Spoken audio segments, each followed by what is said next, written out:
नमस्ते विद्यार्थियों। अजमेर क्लासेस के ऑनलाइन यूट्यूब में आपका स्वागत है। चर्चा करते हैं करंट अफेयर्स पर। इसमें आपके पहला क्वेश्चन है, केंद्र सरकार ने अपने कर्मचारियों के महंगाई भत्ते और पेंशन धारकों की महंगाई राहत में हाल ही में की गई 4% बढ़ोतरी को कब तक के लिए स्थगित किया है? राइट आंसर है 30 जून 2021 तक के लिए। और नेक्स्ट क्वेश्चन देखिए आप इसमें, केंद्र सरकार ने अपने कर्मचारियों के महंगाई भत्ते और पेंशनधारकों की महंगाई राहत में की गई 4% बढ़ोतरी को स्थगित करके वर्तमान और अगले वित्त वर्ष के लिए कितनी धनराशि बचाई है? राइट आंसर है इसमें 37,530 करोड़ रुपया। इस राशि का उपयोग कोरोना महामारी में खर्च किया जाएगा।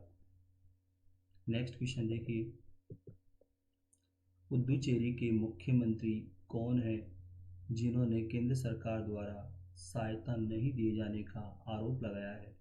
राइट आंसर है वी नारायण स्वामी। इसमें आपके जो अन्य ऑप्शंस दे रखे हैं, पिनाराई विजयन जानते हो, ये केरल के मुख्यमंत्री हैं। बी एस येदियुरप्पा ये कर्नाटक के मुख्यमंत्री हैं। नवीन पटनायक उड़ीसा के मुख्यमंत्री हैं। और इसमें आपको पता होना चाहिए कि पहले दिल्ली और पुदुचेरी दो केंद्र शासित प्रदेशों में विधानसभा और मुख्यमंत्री का पद रखा गया था, परंतु अब जम्मू कश्मीर, जिसका विभाजन करके जम्मू कश्मीर और लद्दाख दो केंद्र शासित प्रदेश बना दिए गए हैं, तो जम्मू कश्मीर में भी विधानसभा और मुख्यमंत्री का पद है। तो अब 3 केंद्र शासित प्रदेश ऐसे हैं जिनमें विधानसभा है और मुख्यमंत्री का पद है, तो वो दिल्ली, पुदुचेरी और जम्मू कश्मीर। अन्य केंद्र शासित प्रदेशों में ये जो पद है वो नहीं है, विधानसभा और मुख्यमंत्री का पद अन्य केंद्र शासित प्रदेशों में नहीं है। वैसे केंद्र शासित प्रदेशों के बारे में आपको जानकारी होनी चाहिए कि पहले केंद्र शासित प्रदेश थे 7, और फिर जो है जम्मू कश्मीर राज्य का विभाजन करके 2 बना दिए गए, जम्मू कश्मीर लद्दाख, तो ये टोटल संख्या हो गई थी 9। परंतु आपको पता होना चाहिए कि यहाँ जम्मू कश्मीर और ये लद्दाख, ये 2 केंद्र प्रदेश बनने पर 9 तो हो गई संख्या। परंतु अभी हाल ही में दमन दीव और दादरा नगर हवेली दोनों केंद्र शासित प्रदेशों को मिलाकर एक केंद्र शासित प्रदेश बना दिया गया है। तो अब ये केंद्र शासित प्रदेशों की संख्या 8 है। नेक्स्ट क्वेश्चन देखिए आप इसमें, भारत के किस संस्थान ने सबसे सस्ती जांच किट बनाने में सफलता प्राप्त की है? जांच किट, ये कोरोना वायरस के लिए जांच किट बनाने में सफलता प्राप्त की है, तो राइट आंसर है इसमें आईआईटी दिल्ली। नेक्स्ट क्वेश्चन देखिए आप इसमें, फेसबुक के निवेश के बाद रिलायंस कंपनी के प्रमुख मुकेश अंबानी फिर से एशिया के सबसे अमीर व्यक्ति बन गए हैं और उनकी कुल संपत्ति कितनी हो गई है? तो राइट आंसर है 3.77 लाख करोड़।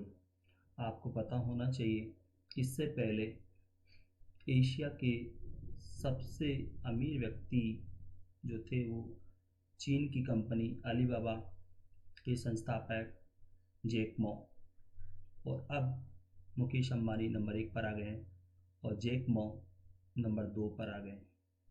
नेक्स्ट क्वेश्चन देखिए आप, किस राज्य या केंद्र शासित प्रदेश के मुख्यमंत्री, विधानसभा अध्यक्ष सहित मंत्रियों, सांसदों व विधायकों का कोरोना टेस्ट किया गया है?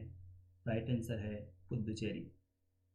नेक्स्ट क्वेश्चन देखिए, किसने इस बात की पुष्टि की है कि उत्तर भारत में वायु प्रदूषण का स्तर 2 दशकों में सबसे कम है? राइट आंसर है नासा। जानते हो आप, अमेरिकी अंतरिक्ष एजेंसी नासा, उसने इस बात की पुष्टि की है कि ये वायु प्रदूषण का स्तर पिछले 2 दशकों में, मतलब 20 साल में सबसे कम स्तर पर है। क्योंकि आप जानते हो इस समय पेट्रोल डीजल जो वाहनों में काम आता है उसमें कमी आई है, लॉकडाउन चल रहा है इसीलिए। इसके अलावा फैक्ट्रियों में भी फैक्ट्रियाँ भी जो है, इसमें कई फैक्ट्रियाँ बंद है, तो उसकी वजह से भी प्रदूषण में के स्तर में कमी आई है। नेक्स्ट क्वेश्चन देखिए आप, भारत की किस एयरलाइन कंपनी ने अपने कर्मचारियों के वेतन में 25% की कटौती की जाने के फैसले को वापस ले लिया है? तो राइट आंसर है इंडिगो।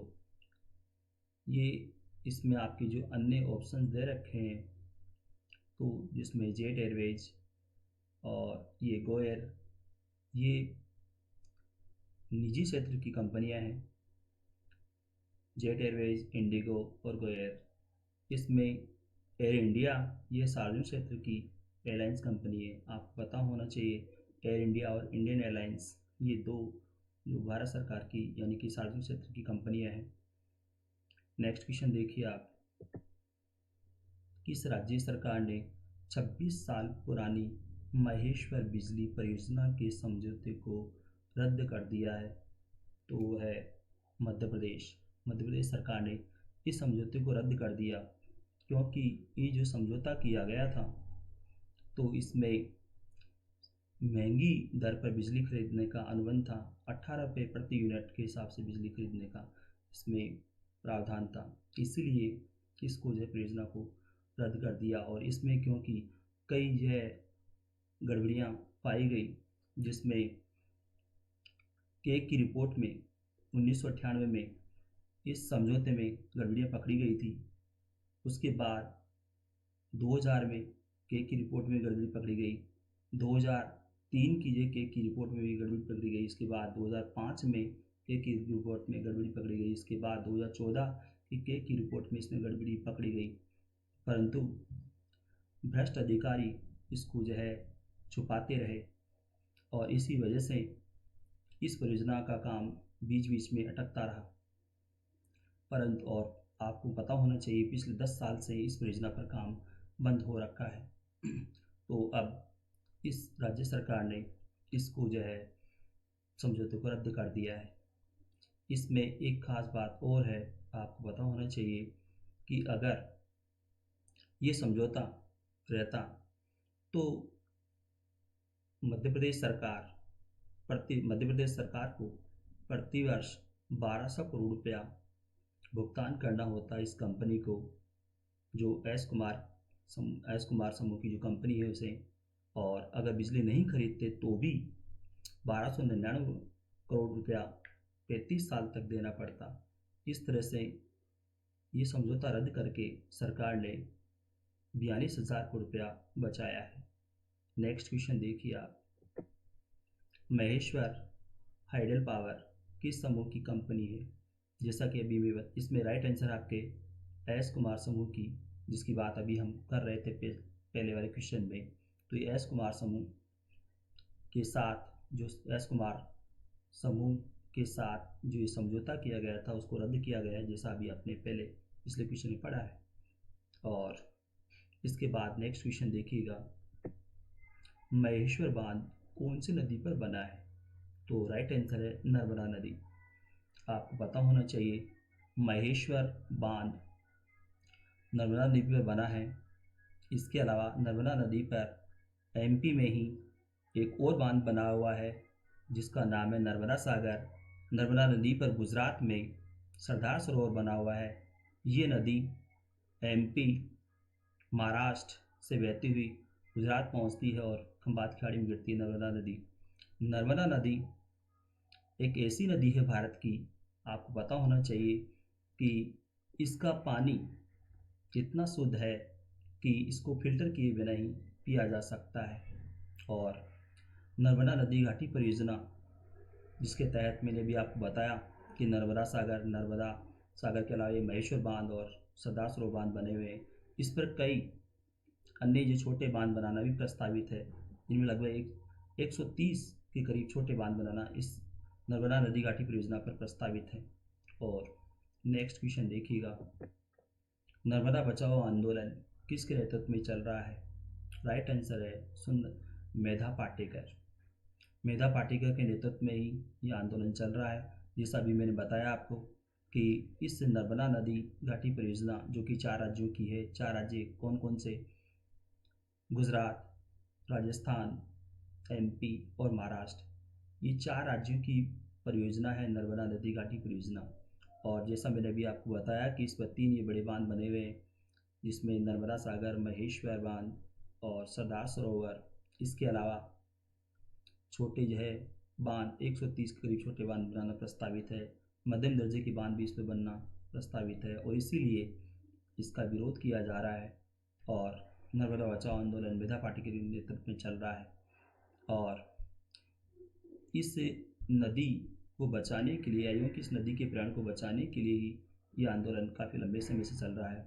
इसमें जो आपके ऑप्शन में लिखा हुआ है आलोक अग्रवाल, ये भी नर्मदा बचाओ आंदोलन के सदस्य हैं। और सुंदरलाल बहुगुणा जो आपके ऑप्शन में दे रखा है तो आप जानते हो चिपका आंदोलन। इसके अलावा आपको पता होना चाहिए कि सुंदरलाल बहुगुणा जिन्होंने टिहरी बांध परियोजना का विरोध किया था और टिहरी बांध बिलंगना और भागीरथी नदियों के संगम पर बनी है वो परियोजना। मेनका गांधी जानते हो आप लोग कि मेनका गांधी जानवरों पर किए जाने वाले अत्याचारों का विरोध करने के लिए जानी जाती है, उनके संरक्षण के लिए कार्य करती हैं। इसके बाद नेक्स्ट क्वेश्चन आप देखिएगा, पालघर हत्याकांड वर्तमान में सुर्खियों में बना हुआ है, ये घटना किस राज्य में हुई है? राइट आंसर है महाराष्ट्र। आपको जानना ये ज़रूरी है क्योंकि ये घटना हुई थी 16 अप्रैल 2020 को और यहाँ पर पालघर ज़िले में एक गांव आता है, ग्राम पंचायत गढ़चिंचली, जहाँ पर ये घटना हुई थी। लगभग रात्रि को 10-11 बजे ये घटना हुई थी और जिसमें 2 संतों को पीट पीट कर उनकी हत्या कर दी गई थी और इसलिए ये मामला भी यानी कि ये घटना अभी सुर्खियों में है और इस घटना की आलोचना की जा रही है, इसकी जांच भी की जा रही है। नेक्स्ट क्वेश्चन देखिए आप, महामारी रोग अध्यादेश 2020 राष्ट्रपति की मंजूरी के साथ ही देश में 23 अप्रैल 2020 से लागू हो गया है। इसमें केस की सुनवाई कितने समय में पूरी किए जाने का प्रावधान है? राइट आंसर है 1 वर्ष।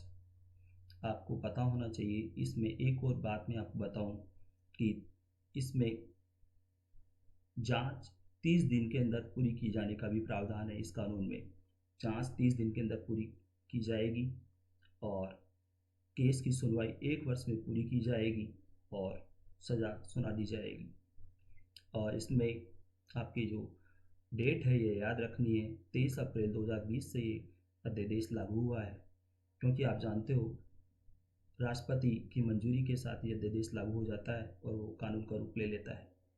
इसके बाद देखिएगा नेक्स्ट क्वेश्चन, अंटार्कटिका में भारत का अनुसंधान केंद्र कौन सा है? तो राइट आंसर है भारती। आपको पता होना चाहिए भारत का पहला अनुसंधान केंद्र जो रहा है वो है दक्षिण गंगोत्री, उसके बाद दूसरा बना मैत्री और ये तीसरा है भारती। नेक्स्ट क्वेश्चन देखिए आप, केंद्रीय स्वास्थ्य मंत्री कौन है? Right answer doctor Harshvardhan. इसमें जो अन्य नाम दे रखे हैं पीयूष गोयल ऑप्शन में, तो पीयूष गोयल आप जानते हो रेल मंत्री हैं। रमेश पोखरियाल मानव संसाधन विकास मंत्री हैं और रविशंकर प्रसाद आप जानते हो कानून मंत्री हैं। धन्यवाद। आप इस वीडियो को लाइक करें, सब्सक्राइब करें।